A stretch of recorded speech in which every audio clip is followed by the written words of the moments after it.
Didi Soharyanto. Problematika Gen Z. Problematika Gen Z selanjutnya Bapak Beki Mardani untuk mengambil undian daftar pertanyaan dalam fishbowl. Diperlihatkan ke kamera. Tenang dulu boleh? Terima kasih. Problematika Gen Z huruf A. Huruf A. Oke, A yang paling depan. Oke, masih tersegel.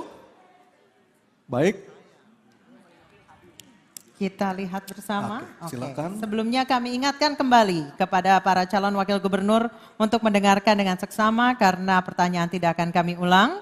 Pertanyaan untuk Bapak Rano Karno atau Sidul adalah, Badan Pusat Statistik melaporkan per Agustus 2023 tingkat pengangguran terbuka di Jakarta mencapai 6,53% atau 355.000 orang. Pengangguran ini didominasi kelompok usia muda 15 sampai 29 tahun sebesar 70,37%, di mana 1 dari 6 orang muda di Jakarta menganggur. Sementara itu mayoritas lowongan kerja yang tersedia mensyaratkan usia dan pengalaman kerja. Ini berarti tingkat pengangguran anak muda tidak hanya disebabkan oleh faktor ketidakmampuan dalam mendapatkan pekerjaan, tapi juga faktor struktural seperti kebijakan rekrutmen yang kurang berpihak kepada mereka. Pertanyaan, apa solusi Anda dalam mengatasi problem lapangan pekerjaan untuk anak muda di Jakarta? Silakan dijawab. Terima kasih. Waktu 2 menit. Hampir 48% populasi Gen Z ini ada secara realita. Dengan segala strata kehidupannya. Dari masyarakat paling bawah sampai yang paling atas. Nah makanya tadi kita punya kebijakan.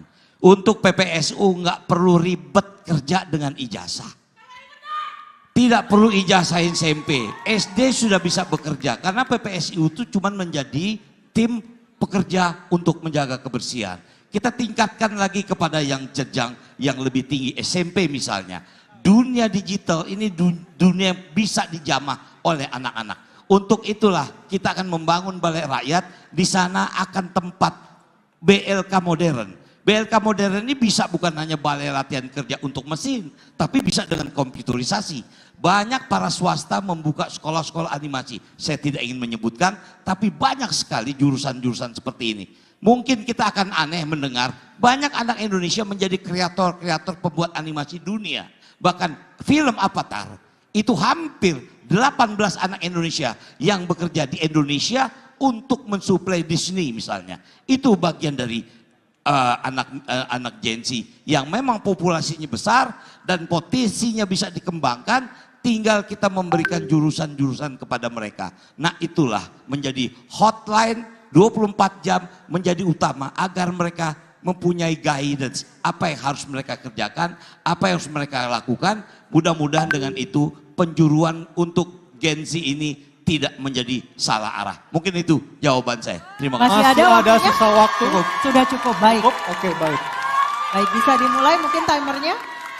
Selanjutnya kami persilakan calon wakil gubernur nomor urut 1 Bapak Suswono untuk menanggapi jawaban calon wakil gubernur nomor urut 3. Pak Suswono, waktu Anda 1 menit, silakan. Ya, tentu kami akan memastikan Gen Z tidak perlu khawatir karena kami akan menciptakan lapangan kerja yang cukup banyak. Pertama tentu adalah mendorong wirausaha muda.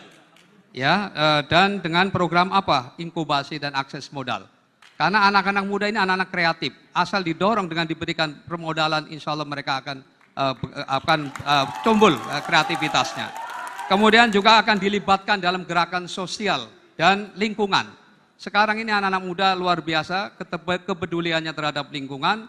Berapa kali kita melihat gerakan-gerakan untuk membersihkan sampah, begitu cepatnya antusiasme dari mereka-mereka yang merespon gerakan anak-anak muda. Dan yang lebih penting lagi adalah pelatihan siap kerja, dan nanti anak-anak muda akan magang di provinsi, baik di BUMD maupun di kantor gubernur. Jadi mereka akan mendapatkan pelajaran langsung di lapangan. Terima kasih. Baik, terima kasih. Dan selanjutnya kami berikan kesempatan kepada calon wakil gubernur nomor urut 2, Bapak Kun Wardana menanggapi calon Jawaban calon wakil gubernur nomor urut 3. Kami persilakan waktu Anda 1 menit. Ya. Permasalahan utama saat ini adalah ketidakcocokan antara persyaratan keterampilan dari pasar kerja dan kompetensi dari pencari kerja yang khususnya para Gen Z ini. Jadi ketidakcocokan ini membuat mereka menjadi tidak bisa bekerja secara optimal. Untuk itu perlu adanya pengintegrasian dan koordinasi yang sangat melekat antara dunia kerja dan kalangan kampus, kalangan politeknik maupun kalangan SMK agar itu bisa match, bisa cocok satu sama lain.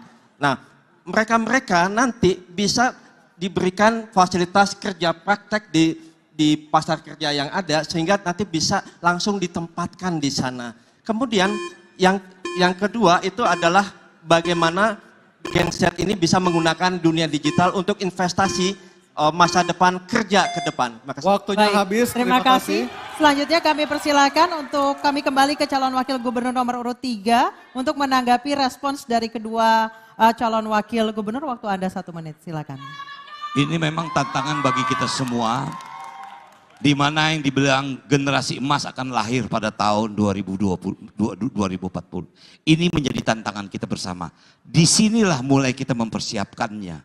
Dengan era baru, Undang-Undang nomor 2 tahun 2024 keluar, Jakarta tidak menjadi I lagi, dia menjadi DKJ. Artinya disinilah waktunya Jakarta. Dan kalau saya melihat, menganalisa struktur APBD, DKI sudah masuk kategori provinsi mandiri. Dia bisa hidup mandiri sendiri dengan APBD yang hampir 81 triliun. Dan insya Allah kita bisa menyiapkan generasi muda yang akan menghadapi era selanjutnya. Terima kasih. Masih ada sisa waktu. waktunya? Cukup. Sudah cukup. Baik, kita berikan apresiasi untuk ketiga calon wakil gubernur DKI Jakarta. Dan kami persilakan untuk kembali ke tempat duduk Kami masing-masing. persilakan. Iya.